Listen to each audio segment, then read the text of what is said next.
যে এখন যে পরিস্থিতি দাঁড়িয়েছে, এটা তো আস্তে আস্তে ধীরে ধীরে এটা স্পষ্ট হয়ে আসছে যে একেবারে অসম শক্তি প্রদর্শন নয়, মোটামুটি একটা ব্যালেন্স অফ পাওয়ারের মধ্যে চলে আসছে। কীরকম? এই যে রাশিয়া এবং চায়না, এদের যে প্রতিক্রিয়াটা, যেটা আর কি আমি বলবো এটা একটা যুদ্ধকে এসকেলেট করার জন্য না, যুদ্ধ থামানোর জন্য একটা শুভ লক্ষণ।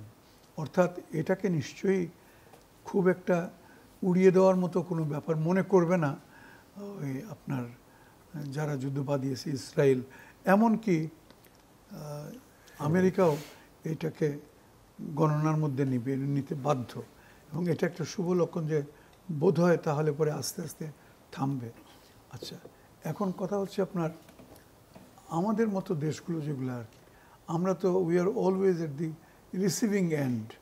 আমরা fall out of the war কী হয় সেটা নিয়ে আমরা বেশি চিন্তিত, এবং সেই দুশ্চিন্তা আমাদের অবশ্যই দিনে দিনে বাড়বে যদি যুদ্ধ দ্রুত যদি এটার অবসান না হয়।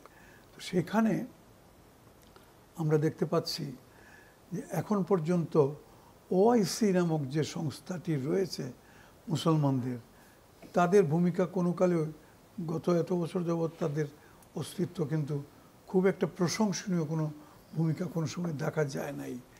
আমার আপত্তিটা সেখানেই। তাহলে ওআইসি কি শুধু নামমাত্র একটা সংগঠন যেখানে খালি সাইনবোর্ড লাগিয়ে বসে থাকবে? ওআইসির তো কোনো রকমের এই গত কয়েকদিন যাবত এই যে 13 তারিখ থেকে তো বোধহয় এটা শুরু হলো, তাই না? এই কদিনের মধ্যে তেমন উল্লেখযোগ্য, গত 10-12 দিনের মধ্যে উল্লেখযোগ্য কোনো কিছুই লক্ষ্য করা গেল না। উচিত ছিল যে ওআইসি একটু মাথাচাড়া দিয়ে ওঠা এবং হ্যাঁ আমরা ঐক্যবদ্ধ আছি অন্তত এইটা প্রমাণ করা, কিন্তু না, সেটা করছে না। তার কারণ কি? ওই আবার সেই আপনার অর্থনৈতিক বা সামরিক যে জোট, সেগুলোর কথা চিন্তা করে প্রত্যেকটা ওআইসিভুক্ত দেশ তারা, সেটা সৌদি আরবই হোক আর অন্য যে কোনো কেউ হোক, সেই জন্যে তো এটা না করুক।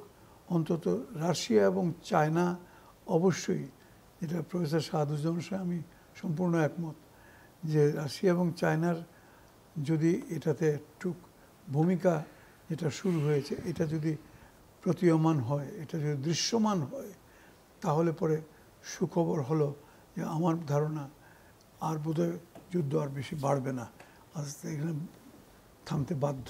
তা না হলে পরে তো এটা আরও বিরাট আকার বিশ্বযুদ্ধ নিতে পারে। সেটা হবে না, সেটা হবে না। তার কারণ রাশিয়াকে তো চট করে উড়িয়ে দেওয়ার মতো ব্যাপার নয়, চায়নাকেও নয়।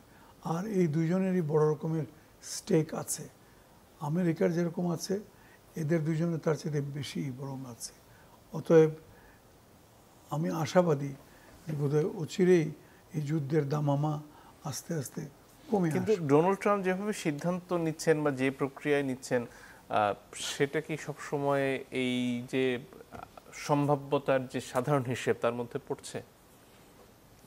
ডোনাল্ড ট্রাম্প তার যে সিদ্ধান্ত গ্রহণ প্রক্রিয়া, সেখানে কি খুব বেশি অনিশ্চয়তা কাজ করছে না? না, কিন্তু ডোনাল্ড ট্রাম্প তো অন্তত কোনো ব্যাপারেই একেবারে যে সবার সমর্থন পাচ্ছেন, বিশ্ব সবাই যে সবাই তার পাশে দাঁড়াচ্ছেন তা না। পরাশক্তি হিসাবে ওই বিশ্বের রাজনীতিতে মোড়ল হিসাবে, মাতব্বর হিসাবে যতটুকু তাকে স্যালুট দেওয়ার সেইটুকুই দিচ্ছে, এর বেশি কিন্তু কেউই ট্রাম্পের পাশে অন্তত নয়। এটা যদি হ্যাঁ তার পূর্বসূরি যে সমস্ত রাষ্ট্রনায়ক আমেরিকাতে ছিলেন, এমনকি নিকট অতীতে ওবামা বা যারা ছিলেন, তারা হলে পরে একটা কথা ছিল। কিন্তু ট্রাম্পের গতি প্রকৃতি, ট্রাম্পের এই চালচলন, এগুলা সম্বন্ধে যথেষ্ট সবারই যথেষ্ট সন্দেহ আছে যে এর পাশে দাঁড়ানোটা এটা খুব একটা বুদ্ধিমানের কাজ হবে না। কারণ ট্রাম্প যদি এইভাবে যদি চলতে থাকে, তাহলে ট্রাম্প একসময় নিজেকে, যত বড় শক্তি পরাশক্তি হোক না কেন, নিজেকে একসময় একেবারে একঘরে দেখবে যে একঘরে হয়ে পড়েছে। অতএব সেই ক্ষেত্রে আমার মনে হয় যে খুব একটা দুশ্চিন্তাগ্রস্ত হওয়ার কারণ নেই। বিশ্ব জনমত থাকবে এবং এখনো আছে, ভবিষ্যতে থাকবে। জি